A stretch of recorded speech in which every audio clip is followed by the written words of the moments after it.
Hi all welcome back to our YouTube channel. അപ്പോൾ നമ്മൾ എന്താ പറയുക കണ്ടക്ട്രോമെട്രിക് ടൈട്രേഷനിൽ അതിൻ്റെ പ്രിൻസിപ്പിൾ പറഞ്ഞു. പിന്നെ ആസിഡ് ആൽക്കലി ടൈട്രേഷനിൽ സ്ട്രോങ് ആസിഡും സ്ട്രോങ് ബേസസും തമ്മിലുള്ള ടൈട്രേഷൻ പറഞ്ഞു. ഇനി അടുത്തതാണ് പാർട്ട് ബി ആയിട്ടുള്ള വീക്ക് ആസിഡും.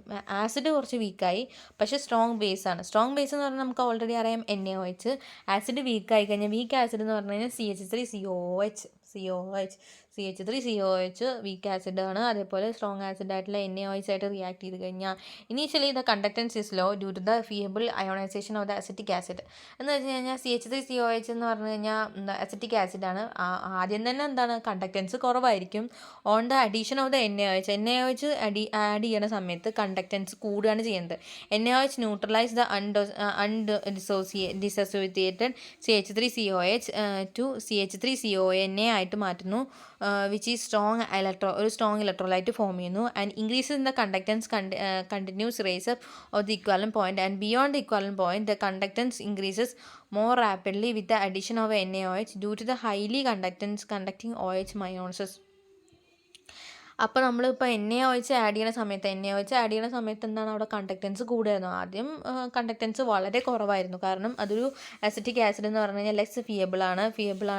On addition of the NaOH conductance കൂടുകയും അതേപോലെ CH3CONa എന്ന് പറഞ്ഞിട്ടുള്ള സ്ട്രോങ് ഇലക്ട്രോലൈറ്റ് ഫോം ചെയ്യുകയും ചെയ്യുന്നു. അതുപോലെ ഇൻക്രീസ് ഇൻ ദ കണ്ടക്ടൻസ് കൂടുന്ന സമയത്ത് continuous rise up of the equivalent point വരെ ഒരു കണ്ടിന്യൂസ് റേസപ്പ് ഉണ്ടായിരിക്കുന്നു. ബിയോണ്ട് ദ ഇക്വാലന്റ് പോയിന്റ് കഴിഞ്ഞ് കഴിഞ്ഞാൽ എന്ത് ചെയ്യുന്നു, more rapidly the addition of the NaOH is highly conductance വീണ്ടും കൂടുകയാണ്. OH മൈനസ് അയോൺസ് ആഡ് ചെയ്യും തോറും കണ്ടക്ടൻസ് ഇങ്ങനെ കൂടിക്കൊണ്ടേയിരിക്കുകയാണ്. ഇക്വാലന്റ് പോയിന്റ് കഴിഞ്ഞാലും ഈ കണ്ടക്ടൻസ് ഇങ്ങനെ കൂടിക്കൊണ്ടേയിരിക്കും.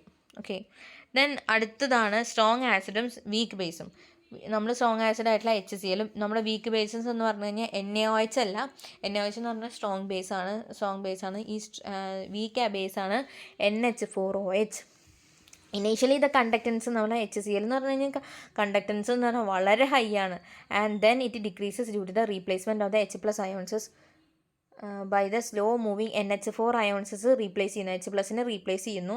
After the end point has reach the graph become almost horizontal since the excess NH4OH is only feeble dissociated ആണ് NH4OH.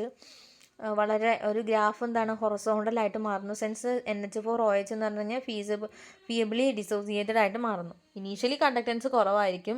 NH4OH less movable ആയിട്ടുള്ള NH4 അയോൺസസ് add ചെയ്ത് കഴിഞ്ഞാൽ വീണ്ടും എന്താണ് അതിൻ്റെ കണ്ടക്ടൻസ് കുറയുകയാണ് ചെയ്യണത്. എൻഡ് പോയിന്റ് റീച്ച് ആകും തോറും ഗ്രാഫിൻ്റെ ഹൊറിസോണ്ടലായിട്ട് മാറുന്നു. ഒരു എക്സസ് ഓഫ് ദ CH4OH കൂടുന്തോറും ഡിസോസിയേറ്റഡ് ആയിട്ട് മാറുന്നു. ഇനി വീക്ക് ആസിഡായിട്ട് CH3COHും സ്ട്രോങ് ബേസ് ആയിട്ടുള്ള വീക്ക് ആസിഡും വീക്ക് ബേസ് ആഡ് ചെയ്യുന്നു. രണ്ടും വീക്ക് ആകുമ്പോൾ ഇനീഷ്യലി കണ്ടക്ടൻസ് ലോ ആണ്. Feeble ionisation of the acetic acid on NH4ഉം കൂടി ആഡ് ചെയ്യുന്ന സമയത്ത് first decreases due to the suppression of the dissociated CH3COH and NH4OH. The common ion formed, the conductance increases as the more salt is formed. After the equivalent point, the conductance remain constant since the weak bases are only feeble ionised. ഒരു remains constant. ഒരു എന്താ പറയുക, നമ്മുടെ എന്ന് വെച്ച് കഴിഞ്ഞാൽ പെട്ടെന്ന് എന്ത് ചെയ്യും, ഒരു ആദ്യമൊക്കെ ഫസ്റ്റ് കണ്ടക്ടിവിറ്റി കുറവായിരിക്കും. അത് ആഡ് ചെയ്യുമ്പോഴും അത് കണ്ടക്ടിവിറ്റി കുറവായിരിക്കും. പക്ഷേ കുറച്ച് കഴിഞ്ഞ് കഴിഞ്ഞാൽ കുറേ കണ്ടക്ടൻസ് ഇൻക്രീസ് ചെയ്യുന്നു. കാരണം മോർ സാൾട്ട് ഈസ് ഫോംഡ്. കുറേ സാൾട്ട് ഫോം ചെയ്തുകൊണ്ട് കണ്ടക്ടൻസ് എന്തായിരിക്കും ഗ്രാജുവലി കൂടും. പക്ഷേ ഇക്വാലന്റ് പോയിന്റ് കഴിഞ്ഞ് കഴിഞ്ഞാൽ അത് റിമെയിൻ കോൺസ്റ്റൻ്റ് ആയിട്ട് ഒരു മാറ്റമില്ലാതെ അങ്ങനെ നിൽക്കും. വീക്ക് ആസിഡും വീക്ക് ബേസസ് ആഡ് ചെയ്താലുള്ള കണ്ടീഷനാണ് ഈ പറയുന്നത്. ഓക്കെ, ഏതാണ് സ്ട്രോങ് ആസിഡ് എന്ന് പറഞ്ഞു കഴിഞ്ഞാൽ HClഉം വീക്ക് ആസിഡ് എന്ന് പറഞ്ഞു കഴിഞ്ഞാൽ ഇതിൻ്റെ കൺക്ലൂഷൻ പറഞ്ഞുതരാം. വീക്ക് ആസിഡ് എന്ന് പറഞ്ഞു കഴിഞ്ഞാൽ സ്ട്രോങ് ആസിഡ് എന്ന് പറഞ്ഞു കഴിഞ്ഞാൽ HClഉം വീക്ക് ആസിഡ് എന്ന് പറഞ്ഞു കഴിഞ്ഞാൽ ഞാൻ പറഞ്ഞുതരാം CH3COH അതാണ് ആസിറ്റിക് ആസിഡ്. പിന്നെ വീക്ക് ബേസസ് എന്ന് പറഞ്ഞാൽ വീക്ക് ബേസ് ആയിട്ട് NH4OH ആണ് വീക്ക് ബേസും. അതേപോലെ സ്ട്രോങ് ബേസ് എന്ന് പറഞ്ഞു കഴിഞ്ഞാൽ NaOH ആണ് സ്ട്രോങ് ബേസ്. ഓക്കെ, ആ കോൺസെപ്റ്റ് മനസ്സിലായില്ലേ? അതിൽ ഫസ്റ്റ് കണ്ടീഷനാണ് സ്ട്രോങ് ആസിഡും സ്ട്രോങ് ബേസും കൂടി കൂടുന്ന സമയത്ത് ഓൾറെഡി സ്ട്രോങ് ആസിഡാണ്, പിന്നെ NH4 സ്ട്രോങ് ആണ് കാരണം H+ അയോൺസ് ആഡ് ആയതുകൊണ്ട്. പിന്നെ അതിൻ്റെ സ്ട്രോങ് ബേസ് ആയിട്ടുള്ള NaOH കൂടി ആഡ് ചെയ്യുന്ന സമയത്ത് ആദ്യം കണ്ടക്റ്റൻസ് കുറയുന്നു. പക്ഷേ ആഫ്റ്റർ ഇക്വാലൻ പോയിന്റ് കഴിഞ്ഞ് കഴിഞ്ഞാൽ കണ്ടക്റ്റൻസ് കൂടുന്നു, കാരണം OH- അയൺസ് ഉള്ളുണ്ട്. വീക്ക് ആസിഡാണ് ആഡ് ചെയ്യുന്നത്. ആദ്യം കണ്ടക്റ്റൻസ് വളരെ കുറവാണ്, ഇനീഷ്യലി കണ്ടക്റ്റൻസ് വളരെ കുറവാണ്. ഈ NaOH കൂടി ആഡ് ചെയ്യുന്ന സമയത്ത് NaOH ആഡ് ചെയ്യുന്ന സമയത്ത് കണ്ടക്റ്റൻസ് കൂടുന്നു. NaOH ആയിട്ടുള്ള ആഡ് ചെയ്യുന്ന സമയത്ത് കണ്ടക്റ്റൻസ് കൂടുന്നു. അതുപോലെ CH3COA Na എന്ന് പറഞ്ഞിട്ടുള്ള ഒരു പുതിയ സ്ട്രോങ് ഇലക്ട്രോലൈറ്റ് ഫോം ചെയ്യുന്നു. വീണ്ടും കണ്ടക്റ്റൻസ് കൂടിക്കൊണ്ടിരിക്കുന്നു. ആഫ്റ്റർ ഇക്വലൻ പോയിന്റ് കഴിഞ്ഞാലും അത് കണ്ടക്റ്റൻസ് കൂടിക്കൊണ്ടിരിക്കുന്നു.